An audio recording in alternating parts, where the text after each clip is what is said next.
Broadcast live. You know, and yeah, it's like marriage is not like something like, as a guy, it's not like something that it's not like females when they're young, when they're 5, when they're 6, they really see themselves in the wedding dress, like, oh, my life. I never ever looked at myself like, oh my God, I'm gonna be like, I've never looked at marriage like that. For no me. man does. Yeah, so for me, it's not something that I want to do right now. It's not something I'm interested right now. But I do have someone that I care for. Yeah. I know. Yeah. But he's not getting married though. No. Anyway, later to the game. What do you think is the problem with the game? What's the problem with the OG and the young rappers right now? Later to the game is obviously a song where I break down my interpretation, basically coming from me, like what is going on with the game in terms of like, from every point of view, what I feel is going on with the youngins. I think there was a lot of like egos, you know, like it was concerning to me that the young boys are not working together, you know, like coming up, like with us, it's like I've literally built like friendships from hip hop, like where I consider someone like my friend, where I can go to their home and sit down and like actually talk, and it's not even about music. And it was like concerning to me to say these young rappers not like, it's like when Nasty C dropped the album or when Aries dropped the album, I saw the OGs tweeting the album, but I didn't see the young guys tweeting the album. I didn't see not even one young guy saying, yo, Nasty C's album is dope. And I thought Nasty C's album was dope, you know? It was like, but then I'm seeing all the OGs, yo, Nasty C's album is dope. And I'm like, but why is that? And then you see the youngins are mad at the OGs. But I'm like, but the OGs are the ones that actually support. You guys, seems like you guys are in your own circle. Like you guys are not, that's why I actually liked seeing the freestyle, the BT freestyle, where you had Reese, Nasty and Shane together, because it was like something fresh and refreshing, because you never get to see them together. They don't make music together. We've always made music together. I always love collaborations. I love like coming together. I know it sounds like so soft and mushy, but I love coming together as peers and making like music together and being homies and everything. So it was kind of weird to see that as the youngins are not, I don't know, they're not collaborating, they're not becoming cool. It's like everyone is in their own space. So I think that's what I feel. It's like it's wrong with the young homies. But I guess maybe maybe they're not supposed to be doing it the way we're doing it. I don't know. You know, I don't have all the answers, but I was just saying what I am seeing in terms of the game, you know. And I feel obviously the game unity was lacking in terms of the game. Us moving together as a unit, more things would be done. Yeah, and then I mean even like a group that I'm on, you on, with Pro. We saw what happened with like when Pro passed away, when everyone got involved. Like I felt I don't care about anyone else's opinion. I felt like Pro's memorial was like a really like something that was like touching, moving, beautiful, you know, in terms of like, it's like I got so emotional at Pro's memorial, like, wow, like it's like I revisited who Pro was, you know, and I got to realize how special Pro was again, and I got reminded, you know, and it was all put together by the group, you know, and from the funeral to everything, and it was like, it was touching to me, and I was like, you know what, more of that is also obviously needed. More of the unity is needed. We need to come together, man, like for everything. It's like if you're alone and you're thinking certain thoughts, if you have someone else that's gonna give you another perspective, can like probably get you out the thoughts that you're thinking, you know. I hear you also talk about a piece of land. I mean, just want to know when we're gonna have a housewarming on the grass. Who's we? The hip hop community? I don't know. I thought we're friends. I expect I'm gonna hit you up. You know what I'm saying? I'm gonna hit you up and we'll be together. There's a couple of friends I'm banned from seeing you. You might be the one that's banned.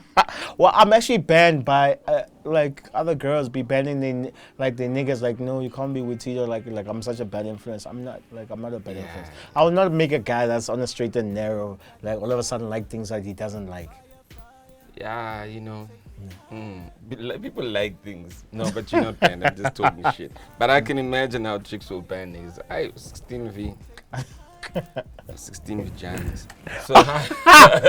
So higher, you know the beat choice is pretty broad on the album, and with higher, I just wondered who made that beat. Higher was made by Gobbler. Okay. And that's me singing, by the way. Okay. On Higher too. Is it? Yeah. Oh, you've got that. Yeah, a lot of people don't know that's me singing on the thing. I wanted to actually explore like different sides of L-Tido on the album, and I was like, you know what, let me actually sing on this song. So a lot of people actually, when I tell them like, what, for real, that's you singing? That's me singing on the joint. Yeah. With Dirty Wine, you know, I say it's one of those songs that's necessary on every album, you know, in every rap album, you know. I'm not going to ask you about it, but the profoundness of the Dirty Wine. Yeah. I will advise that making wine with dirty grapes is unhygienic. Sorry, bro. Yeah, well, I don't know. If you're taking it from a literal sense, then yeah. I think I was thinking of you when I was writing these questions. That's the thing. Zilele, what song has made you the most money? In my career, it's probably it's between two songs. It's Call up the account. It's between We Rolling and Dlala Kayon. Okay. Yeah. In music generally, and because there's different facets, what do you think has been also what's the most lucrative thing in music generally that has happened, not on a song, for you? Very interesting. Like lucrative from my point of view. As in like monetary wise. It's like this is another stream that I'm like, I gotta always do this because literally, oh, I never saw this coming. What the fuck? You know what I mean? Yeah. It's funny enough, I was telling you making an album. I was telling you now, like making an album. I think more than anything, just becoming a brand, I think, just besides a song. It opens up opportunities for you to be in business deals and being a clean brand like myself. I don't know, I haven't dropped an album in like 5 years, but I've always been able to eat, feed my son, been able to do my thing based on the type of brand that I am actually. And I don't do I'm not those guys that create like a lot of like things to say, yeah, I want to make a hoo-ha to make people go wow or whatever. I don't create scenarios. I don't go fighting on social media. I don't do whatever. I just be myself, and I'm able to sustain myself for a very long time within the game. And this is a game where people just obviously, you know, come in and come out. And I've been here for like for 10 years, and I'm still going stronger than ever. I'm appreciative. I think it's a brand, definitely. Real ones left. Who do you think in Dark Days will be there? You got a lot of friends. Who do you think in Dark Days is going to be the nigga that's going to be like? A lot. I have a lot of friends. Some are not rappers, so I don't know. Am I supposed to be naming these people? I mean, okay, so clearly it's friends outside. Yeah, and rap. And well, rap. let's talk about rap, guys. Yo, man, like, so I'm gonna name the guys that's not gonna be there too. You don't have to name the guys that are not gonna be there. Just name the guys that you think will be there. If I'm naming the people that are gonna be there, it's like the they other gotta ones prove themselves, though. It's what it is. I don't know, man. Like, obviously, Mugs and Pages are gonna be there forever. I've been friends with them for like 10 years. I think no, longer, 20 years. That. Yeah, 20 years. Yes, Beyond that. rap. Yeah. I've been friends with Deleuze, obviously Elias, also for like a very long time too. I think those are my longest friendships. But then I've also like became friends with other people like now, like probably the last 2-3 years, that I consider them like like very, very, very good friends. So you can never say that. Like maybe a guy like, even like Gemini, me and Gemini become like very close, and I've known Gemini for just a short space of time. So you can never say like who's gonna be there or whatever. I guess you're gonna have to go through those moments to tell or to know, to find out. Okay. Yeah. I want to like keep you in suspense. I won't be there. I know, Slick. That's why I never mentioned you.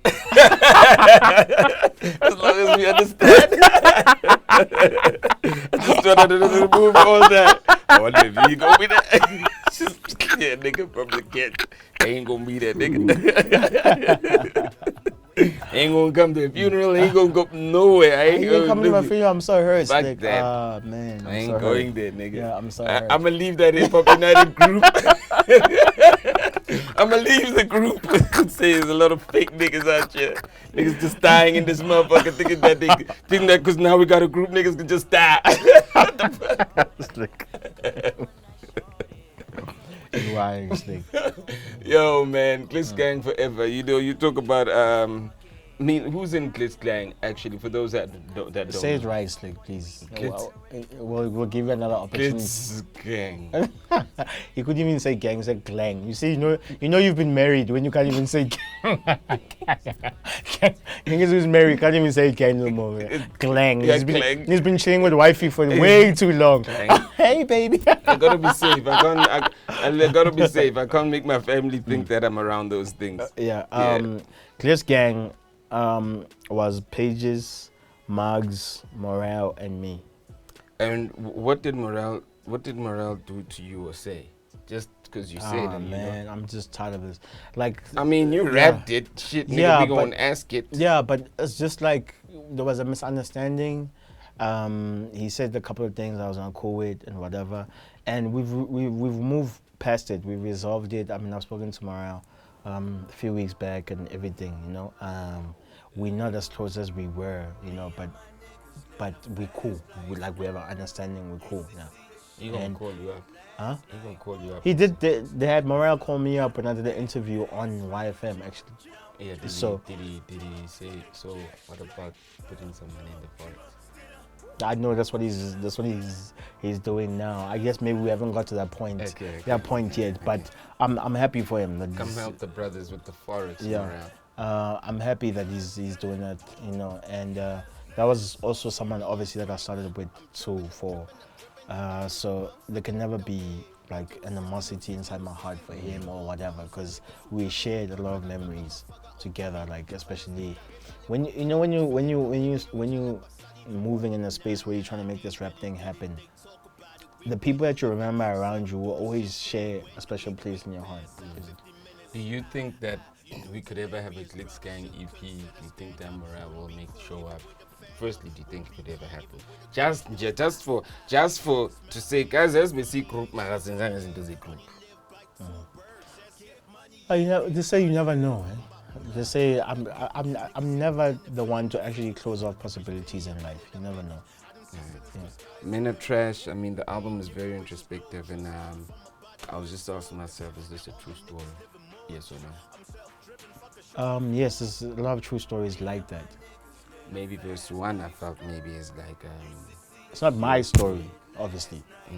But I ain't shut up no girl. But I feel these are like what the pimp says. I might shut up with something else, not a gun, but yeah, Gapuma, good guy. Good guy, Gapuma. Now I'm packing you. So yeah, like it's a story where I felt like I had to share, because there's so much like men are trash going around in terms of like ladies saying that, but there's a lot that goes into men being trash. There's a lot of perspectives that go in that, and I felt I wanted to talk about that because with the album I also felt like let me touch on topics that I feel are important at the moment, but not say I don't want to give a perspective at the end and say no guys don't do this or whatever. I'm not your preachy guy, or I'm not the one to be in a position to say that, but I wanted to put it out there to say, you know, there's a lot of things that happen. Like other girls sleep with guys for money, you know, and it comes with consequences, where a guy feels like he owns you now because he took you to school, he bought you the dresses, so now he is willing to kill for you because he feels like he literally owns you. He's done so much for you. Yeah. It's interesting. I mean, I Yeah. think there's degrees of men being trash, you know, from that extreme degree to just being a trashy guy. The irony of your album is that uvulanjing and trash, and then at the end, dress and trash. No, but the irony of my album, you clearly didn't get it. It's a reason why it starts like that and it ends like that. That's it. That's what I mean. Exactly. I'm just saying, Yeah. I've gone through the Yeah. album and you've Yeah. been like a Yeah. pimp throughout it. It shows all different sides. I wanted to show different sides of like how this guy was first calling, yo, where's my girl? You know? And then at the end, someone's getting killed, you know? Because of that. It's like, it's a story within itself.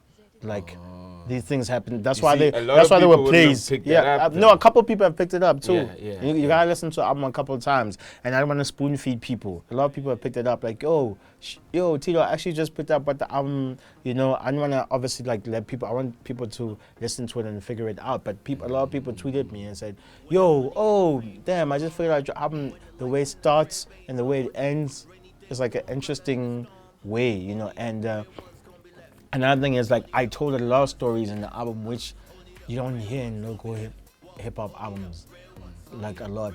We don't hear stories, and I felt like I think a lot of people aren't rapping stories Yeah. in any case. yeah, and I felt like I wanted to paint pictures, tell stories, and whether they mine or the other people's stories, I feel like sometimes I don't want all the stories to be personal. Other stories I want them to be relatable to catch like a broader people, just instead of like people would relate only to my story, basically. Yeah. Yo, L-Tido 16V, the album's out, the merchandise is out. Make sure you get it. Yes, sir. Some hot shit. We just talked about the whole album from track 1 right down to the end. I mean, it is what it is. Make sure you get it. The homie. I'm joking. I will come. I'll be there for you when it starts. Much love. Peace, man. Much Nice love. one. Easy. Broadcast live